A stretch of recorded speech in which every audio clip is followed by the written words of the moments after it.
Bonjour, je suis Stéphane Burn et bienvenue dans ce chapitre 5 de l'acte 1 des archives de l'Imperium Universalis. Archibald Lucius, ayant dormi pour la première fois dans des draps de soie doux et moelleux dans ses nouveaux appartements au palais de Glarg, avait reçu durant son sommeil la visite d'un avatar de la Foune, déesse de l'amour charnel, qui lui avait accordé une bénédiction le rendant plus charismatique avec les femmes.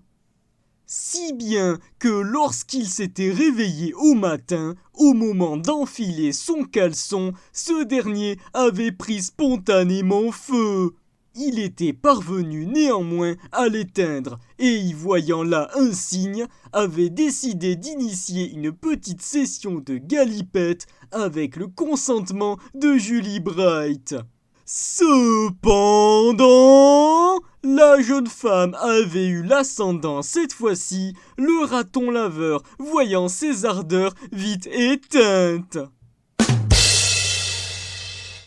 Après un petit déjeuner fort copieux, Archibald avait pris place sur le trône ducal, recevant la visite de Krorgeg Jujlam et Armin Elventiel, qui lui avaient fait leur rapport concernant l'opération de la veille. Le cartel du Dragon Rouge avait été décimé dans son intégralité et son chef, Baltimore Octopus Barbatruc, abrégé en Bob, mis au fer. C'est encore une ref, j'ai la ref.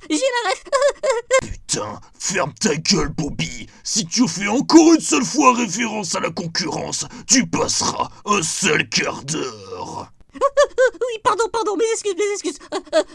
Promis, ce sera la dernière fois. Putain de stagiaire. Reprenons donc.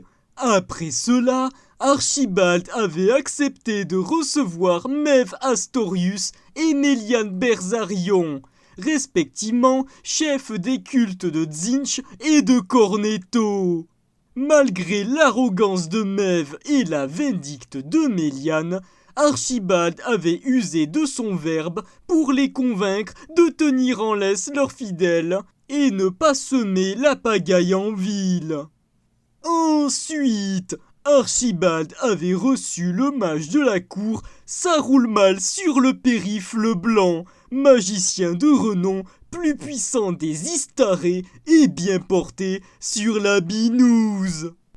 Le raton laveur avait décidé de le garder à son service, lui ordonnant de trouver des solutions pour renforcer les défenses de Glarg contre d'éventuelles futures attaques de la part du gouvernement de Waldorg, la capitale de la terre de Fang. Enfin, pour conclure les audiences de la matinée, Archibald avait fait quérir Sylvestre Standalone afin de le nommer général en chef des armées de Glarg, ce que l'ancien militaire avait accepté avec grand plaisir. Un peu mon neveu que j'allais accepter. La retraite c'est bien sympa, mais je commençais à me faire chier. Pour le reste de la matinée, Archibald avait rendu d'abord visite à Cachou, avec qui il s'était lié davantage affectivement. La petite fille, via un langage des signes rudimentaire, avait fait comprendre au raton laveur qu'elle avait subi par le passé des maltraitances sévères de la part du culte de Tzeentch, et qu'elle devait son salut à son sauvetage par Nina Caleb et un autre individu inconnu, chauve, avec un nez aquilin et affichant constamment un sourire à la fois amusant et suspicieux. Et tout de suite un court enregistrement audio d'une des nombreuses conversations qui ont eu lieu entre Archibald et Cachou. Tu sais, Cachou, il faut que je prenne 5 minutes pour parler avec toi. Pour te dire que, toutes ces conneries de les enfants sont nés dans des choux, ou c'est une cigogne qui t'apporte auprès de tes parents, c'est pas vraiment vrai. Ou même la fameuse histoire de l'incubation gouvernementale que j'ai entendue auprès d'un ménestrel qui disait que c'était mal symphonie, même si cette phrase veut rien dire, c'est pas vrai non plus.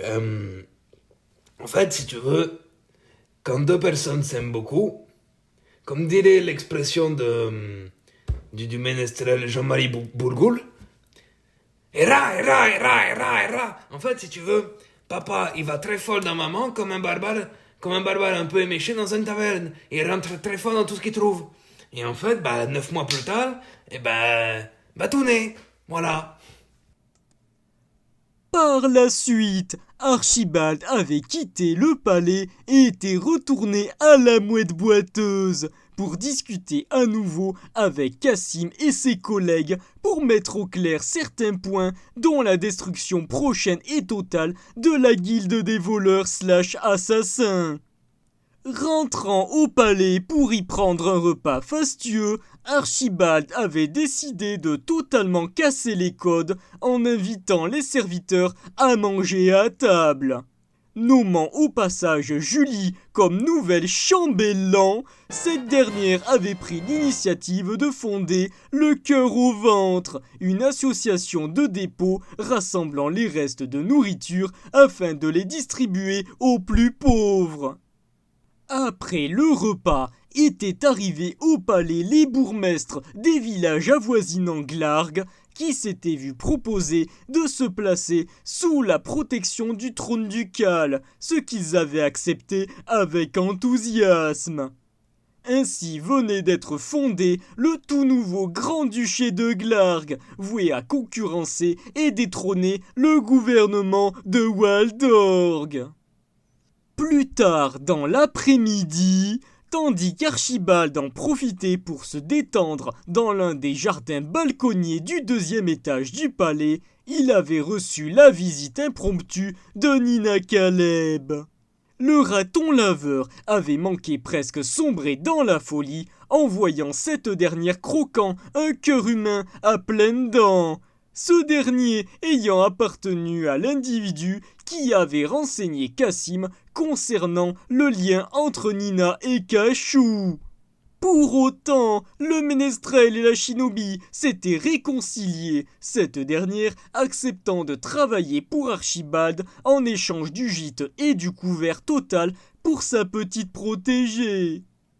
À la tombée du jour, Archibald avait organisé un grand feu de joie au centre de la place Gjequien, libérant Bob et le Gracian en échange de sa loyauté inconditionnelle. Ce dernier s'était chargé avec grand plaisir d'allumer les bûchers des nobles anciennement propriétaires du palais, exécutant ainsi les parasites à la botte de Waldorg sous les acclamations de la population éprise de justice sociale.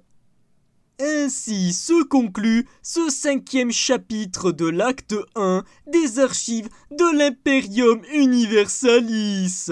Merci à vous d'avoir écouté et regardé. À très bientôt. C'était Stéphane Beurne. À vous les studios.